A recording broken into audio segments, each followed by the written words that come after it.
લક્ષ્ય ન્યૂઝ, એક નજર, એક લક્ષ્ય.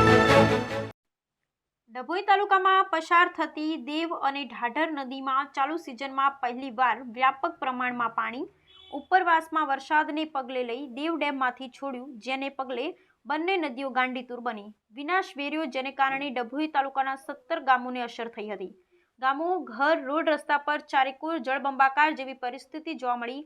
આજે વિસ્તારના ધારાસભ્ય શૈલેષભાઈ મહેતા દ્વારા વિસ્તારોની મુલાકાત લેવામાં આવી હતી અને અસરગ્રસ્તોને આર્થિક સહાય મળે, સાથે ખેડૂતોને પણ નુકસાનની વળતર મળે તે માટે સૂચનો કર્યા હતા.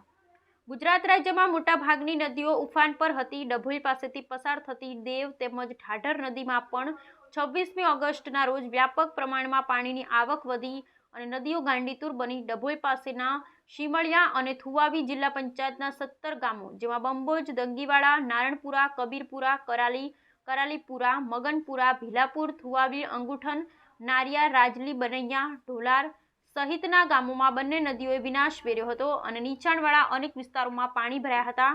લોકોના ઘર વખરીને નુકસાન પહોંચ્યું હતું, સાથોસાથ ખેતીને પણ મોટા પાયે નુકસાન થયું હતું. ત્યારે આજે ધારાસભ્ય શૈલેષભાઈ મહેતા દ્વારા તમામ વિસ્તારોની મુલાકાત લેવા આવી અને અસરગ્રસ્તોને કીટ વિતરણ કરવામાં આવ્યું. સાથે આર્થિક સહાય તેમજ ખેતી નુકસાનની વળતર મળે તે પણ અધિકારીઓને સૂચન અપાયું હતું. ડભોઈ પાલિકા પ્રમુખ બિરેન શાહ, ભાવેશભાઈ પટેલ, નડા સહિત ભાજપ આગેવાનો પણ ધારાસભ્ય શૈલેષભાઈ મહેતા સાથે સ્થળ મુલાકાતે પહોંચ્યા હતા અને ડેપ્યુટી મામલતદાર પ્રવીણ જોશી પણ આ પ્રસંગે ઉપસ્થિત રહ્યા હતા. તો ડભોઈ વડોદરા વચ્ચે માર્ગ ઉપર રાજલી પાસે રોડનું નુકસાન થયું હોય, અધિકારી એડી જોશી, માર્ગ મકાન વિભાગ તેમજ કોન્ટ્રાક્ટર સાથે વાત કરી તાત્કાલિક ધોરણે રોડ સમારકામ કરી ચાલુ કરવા નિર્દેશ કર્યો હતો. આજનો અતિવૃષ્ટિના કારણે જે ગામોને તકલીફો થઈ છે એ તમામ ગામોની મુલાકાત લીધી છે. એમાં પલાસવાડા, રાજલી, અંગુઠણ,